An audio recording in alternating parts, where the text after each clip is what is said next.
नमस्कार साथियों, एक बार फिर से स्वागत है हमारे YouTube चैनल डिजर्विंग आईएएस पे। मैं अमित कुमार हाजिर हूँ आपके सामने आज की महत्वपूर्ण खबर पर चर्चा करने के लिए। खबर है हमारी कि पंजाब के सीएम भगवंत मान को दिल्ली के अपोलो हॉस्पिटल में भर्ती करा लिया गया है। कारण क्या है? कारण इन्होंने सुल्तानपुर लोधी के एक पवित्र नदी जिसका नाम है काली बे, ठीक है, उस नदी का इन्होंने एक गिलास पानी निकालकर पी लिया, जिसके कारण इनके पेट में समस्या आ गई और इन्हें दिल्ली के अपोलो हॉस्पिटल में भर्ती करा लिया गया है। अब बात आती है कि इनके घर में कोई फिल्टर पानी नहीं आता था क्या? आता था, लेकिन इसके पीछे कुछ कारण है। कारण क्या है? तो कारण को जानने से पहले आप काली बे नदी के बारे में जान लेते हैं, इससे पूरा कारण स्पष्ट हो जाएगा आपको, ठीक है। काली बे नदी का सिख धर्म में एक अलग ही महत्व है, बहुत ज्यादा महत्व है, ठीक है। ये एज अ होली रिवर के तौर पर कंसीडर किया जाता है सिख धर्मों के अंदर। कारण इसके इतिहास की ओर मैं चलूं तो जो सिखों के पहले गुरु थे, गुरु नानक देव, उनको ज्ञान की प्राप्ति इसी नदी में डुबकी लगाने से हुई थी। क्या? सिखों के पहले गुरु नानक देव, उनको ज्ञान की प्राप्ति इसी नदी में डुबकी लगाने से हुई थी। और कहा जाता है कि ये अचानक उस नदी से गायब हो गए थे एक दिन, फिर बाद में मिले तभी तो वो गुरु नानक देव कहलाए सिखों के पहले गुरु। तो उनको ज्ञान की प्राप्ति यहीं से हुई। ये जो है, ये वहां पर यानी कि इस नदी के पास क्यों रहते थे? तो कारण था कि इनकी बहन जिनका नाम है बेबे ननकी, उनके साथ ये वहां पर रहा करते थे और वहां पर स्नान करने के लिए जाया करते थे। जब उन्होंने डुबकी लगाया तो इनको ज्ञान की प्राप्ति हो गई, इसलिए एज अ होली रिवर सिखों के अंदर ये कंसीडर किया जाता है। यहाँ तक तो क्लियर है। कुछ बातें और भी जान लो आप। इस नदी की लंबाई 165 किलोमीटर है, ठीक है। ये होशियारपुर से स्टार्ट होती है और चार जिलों में फैली हुई है। होशियारपुर से स्टार्ट होकर 4 जिलों में फैली हुई ये नदी ब्यास और सतलज नदियों के संगम से कपूरथला में ये मिलती है। ये सब बातें आप नोट कर सकते हैं कि इनके सहायक नदी ये कहाँ पर मिलती है, तो ब्यास और सतलज नदी के संगम से कपूरथला में ये मिलती है। यहाँ तक तो क्लियर है।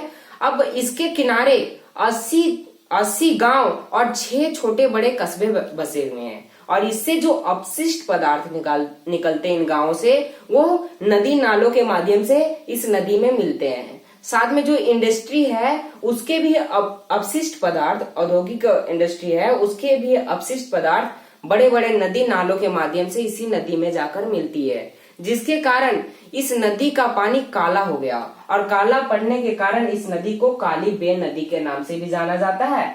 और मतलब काली बे तो पहले से जाना जाता था, लेकिन इस नदी को काला पड़ने के कारण ही काली नाला के रूप में जाना जाता है, ठीक है। काली नाला या तो काला नाला के नाम से भी इस नदी को जाना जाता है। आप चाहे तो इसे भी नोट कर सकते हैं कि काली बे नदी को काला नाला के नाम से भी जाना जाता है, ठीक है। इसमें बहुत सारे घास और खरपतवार उग गए हुए थे।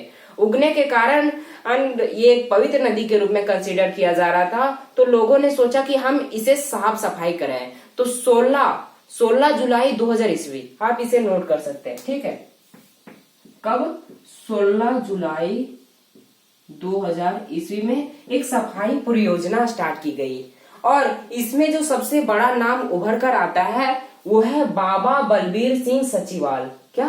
बाबा बलबीर सिंह सचीवाल। इन्होंने अपने कुछ लोगों के साथ मिलकर बिना सरकार की सहायता के इस नदी को साफ करना शुरू कर दिया। बहुत सारी तस्वीरें जो गूगल पे वायरल हो चुकी हैं इनकी, कि इन्होंने वहां की खरपतवार और घासों को नदी में से निकालकर बाहर फेंक दिया अपने कुछ मुट्ठी भर लोगों के साथ मिलकर, विदाउट एनी गवर्नमेंट हेल्प, ठीक है। बिना सरकार की मदद के इन्होंने उस नदी को साफ कर दिया। इनकी सराहना के लिए उस समय के तत्कालिक राष्ट्रपति डॉक्टर एपीजे अब्दुल कलाम वहां पर आए हुए थे और इन्होंने इनकी सराहना की और साथ में इनको कुछ उपाय भी दिया। उपाय के साथ उन्होंने खुद लॉन्च किया कि इसके जो अगल बगल 80 गांव हैं, वहां पर देखा गया कि सबसे ज्यादा कहां से अपशिष्ट पदार्थ आते हैं। तो पता चला कि 73 गांवों से ज्यादा अपशिष्ट पदार्थ आते हैं।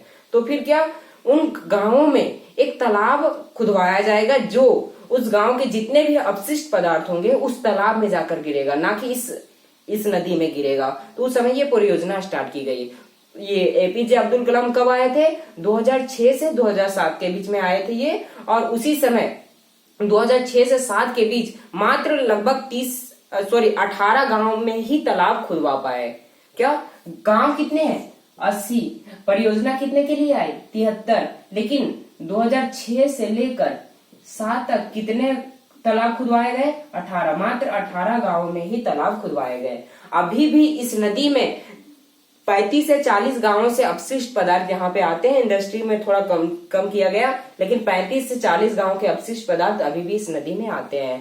तो भगवत मान इनकी 22वीं वर्षगांठ, क्योंकि देखिए 16 जुलाई 2000 ईस्वी को जब ये सफाई परियोजना स्टार्ट की गई तो पहली वर्षगांठ हुई और 2022 में 22वीं वर्षगांठ थी। तो भगवत मान जो कि पंजाब के मुख्यमंत्री हैं और वो भी सिख धर्म से रिलेट करते हैं, तो उन्होंने यहाँ पर जाकर सफाई परियोजना की जांच करनी चाहिए। तो उन्होंने वहां से 1 गिलास पानी निकालकर पी लिया, जिसके कारण उनका पेट खराब हो गया, क्योंकि ये नदी अभी भी क्या पूरी तरह से साफ नहीं हो गई। चूंकि उनका मानना था कि ये पवित्र नदी है, तो उन्होंने ये पानी को पी लिया। अब बात आती है, क्या ये अभी जीवित है? जी हाँ, बाबा बलवीर सिंह सचिवालय ये जीवित है। ये अभी राज्यसभा में सांसद हैं और ये पीसीसीबी में भी काम कर चुके हैं। पंजाब पोल्यूशन कंट्रोल बोर्ड के अंदर भी ये काम कर चुके हैं। ठीक है, बाबा बलवीर सिंह सचिवालय। जब भगवत मान पानी पी रहे थे उस समय ये बगल में ही खड़े हुए थे। आपको गूगल पे तस्वीरें मिल जाएगी, वहां पर आप देखिएगा कि सफेद दाढ़ी और भगवा वस्त्र धारण किए हुए एक व्यक्ति मिलेंगे उनके बगल में। वही है बाबा बलवीर सिंह सचिवालय। ठीक है, तो जो बातें थी मैंने आपको बता दिया कि सिख धर्म में काली बे नदी का क्या महत्व है, ये सारी बातें मैंने आपको बता दिया। तो फिलहाल के लिए इतना ही, मिलते हैं नेक्स्ट वीडियो में। Thank you.